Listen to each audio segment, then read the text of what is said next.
used by El Chapo. Tunnel King. The master of tunnels. El rey de los túneles. Prince of tunnels. It's a magnificent feat of architecture and engineering. Being used to smuggle drugs. And it's like looking for a needle in a haystack. La de las autoridades mexicanas al escaparse nuevamente de una... The world's richest, most notorious drug kingpins broke out of prison.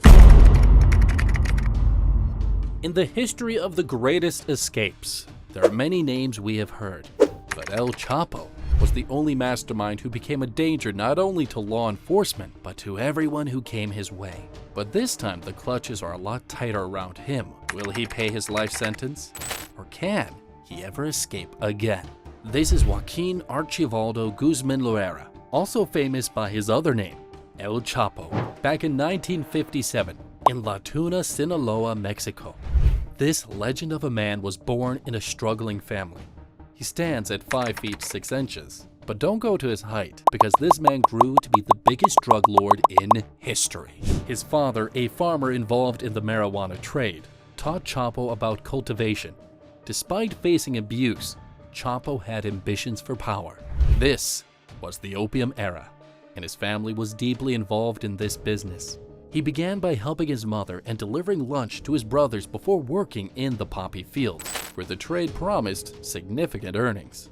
1 kilo of opium gum earned the family 8,000 pesos, about $700 today. The family had often had to transport the gum to cities like Lincoln, aided by El Chapo's father's connections to drug lord Pedro Aviles Perez, known by his nickname El León de la Sierra, which means the mountain lion. But Pedro never knew who was going to be a real lion one day. By 20, El Chapo sought to escape his family's poverty and join Miguel Ángel Félix Gallardo, known as El Padrino, the Sinaloa kingpin. His first major task was managing drug transport to the border. He quickly gained a reputation for reliability and became a trustworthy associate of El Padrino, learning essential survival skills in the drug trade. El Chapo led a low-key life, marrying 3 times, his wives, Alejandrina Salazar, Griselda Lopez, and Emma Coronel, and having 10 children while keeping his personal life private. In the early 70s, a new El Chapo began to evolve in the underworld of Mexico. He started transport for the infamous drug lord, Hector Luis Palma Salazar, also named El Güero Palma. While trafficking drugs across key Mexican cities, El Chapo earned a notorious reputation for his quick and ruthless approach to justice. His rules were straightforward yet severe.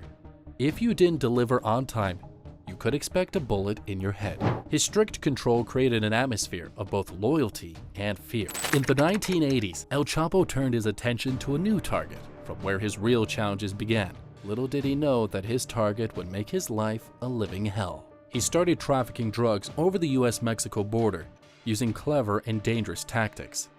El Chapo's creativity was limitless, whether it was creating air-conditioned tunnels or cleverly concealing drugs in common items. His cartel stood out for its mind-blowing techniques. Back then, Pablo Escobar was the king, holding 80% of the global cocaine market. When El Chapo met Escobar once to talk business, it sparked a dangerous mix of partnership and rivalry. However, the drug trade was full of betrayals. In 1991, Miguel Ángel Félix Gallardo, the leader of the Guadalajara Cartel, got arrested, which sowed a seed of hatred, causing the cartel to splinter. The Felix brothers, jealous of El Chapo's success, were out for destruction. Chapo hit back hard, taking out 9 of the Felix brothers' crew. His influence and wealth soared, but so did the number of people gunning for him. Things got dangerously serious after the Felix brothers tried to take him out in 1992, leading to even more conflict. In a bold twist of the moment, El Chapo dressed as a cop to retaliate, but the main leaders managed to slip away. In 1993, El Chapo was caught in Guatemala and returned to Mexico, where he was sentenced to over 20 years for drug trafficking and gun possession. But he couldn't waste his life in prison, so this is what he did. Despite being in prison, he continued to run his cartel through corruption and bribes. By 1995, he regained control, marking the beginning of his rise from a minor smuggler to a notorious drug kingpin. While El Chapo was working on his mission to expand his cartel, he pulled off his first prison break on January 19, 2001, by taking advantage of the prison's security flaws. He bribed guards with hefty amounts of money, But the one who played a huge role in assisting El Chapo escape from the Puente Grande federal prison in Jalisco, Mexico, was Francisco Javier Cambreros Rivera, but let's call him by his nickname, El Chito. He was a laundry worker and was inconspicuous in his duties. El Chapo made his move on January 19th with the silent guard El Chito. He hid El Chapo in a dirty laundry cart and wheeled him through areas that weren't being watched. They passed through electric doors, and when reached one of the gates, the cart started to roll back due to El Chapo's weight. El Chito quickly intervened to keep them under the radar, and they continued their trek to a parking lot where a getaway car was ready to flee El Chapo away from the prison, and he found his way to freedom. Local police, many of whom were on his payroll, hesitated to act, giving him a head start until federal agents stepped in. This escape turned him into a legend, as he stayed on the run for 14 years, using hidden safe houses and growing his criminal empire. His Sinaloa Cartel eventually became the biggest drug cartel ever, outpacing Pablo Escobar's Medellin cartel, while violence in northern Mexico surged with massive killings and chaos. But after that, the thing that happened was shocking to everyone. 14 years after El Chapo's escape, Mexican intelligence got involved with the US government and shifted tactics to track his close associates. They recruited a young Colombian tech assistant who hacked into El Chapo's encrypted communications, revealing his location in a Sinaloa safe house. On February 17, 2014, Mexican special forces and DEA agents surrounded the house, pounding on a steel door while El Chapo slept inside. His assistant warned him of the raid, prompting El Chapo to flee. While the forces were outside, they saw shadows in the house, but when they broke in, they found the house empty, despite searching every room. When his assistant rushed in, El Chapo quickly slipped away through a tunnel hidden beneath the bathtub, designed to evade detection. Accessing it required inserting a pin behind the bathroom mirror to unlock the bathtub, which then could be lifted with hydraulic support. After closing the bathtub behind him, he escaped with his wife, assistant, and chef, disappearing before special forces realized what had transpired.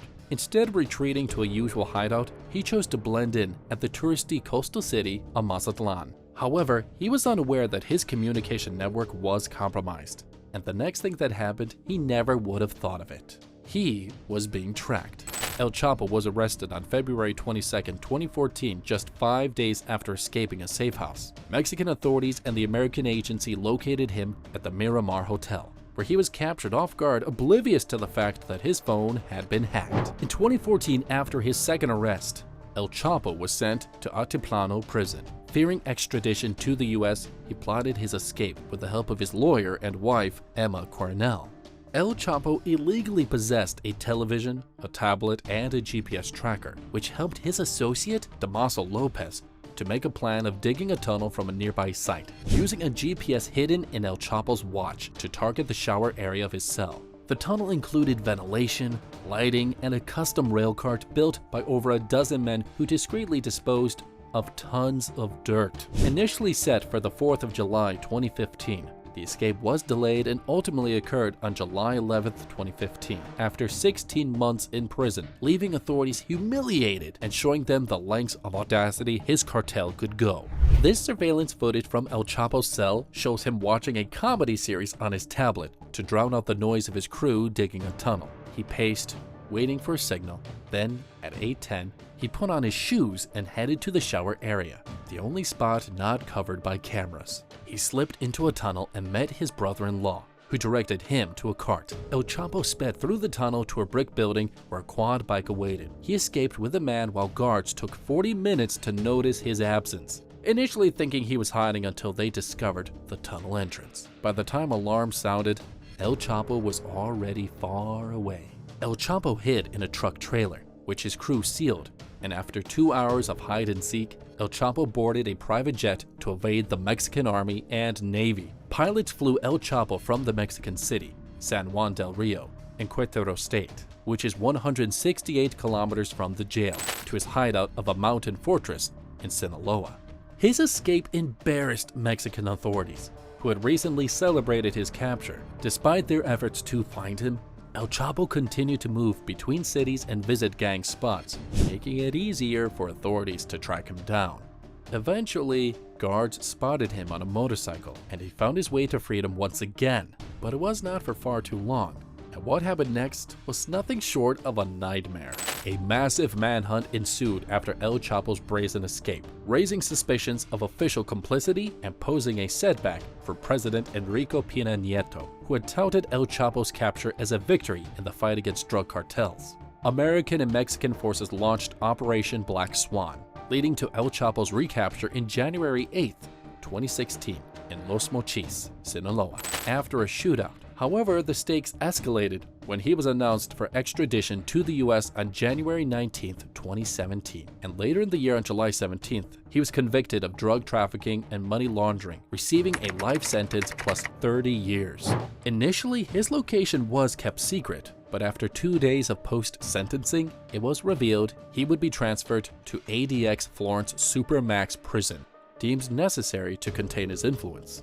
It is ADX Florence, an Alcatraz of Rockies, where the most dangerous criminals in America are essentially buried alive in concrete cells. Nestled in the remote Colorado mountain, and its long history since its foundation in 1994, no one has ever been successful in escaping this highly secured prison with numerous motion detectors, cameras, and 1,400 remote-controlled steel doors. However, some people still believe that Chapo can escape AXD federal prison someday.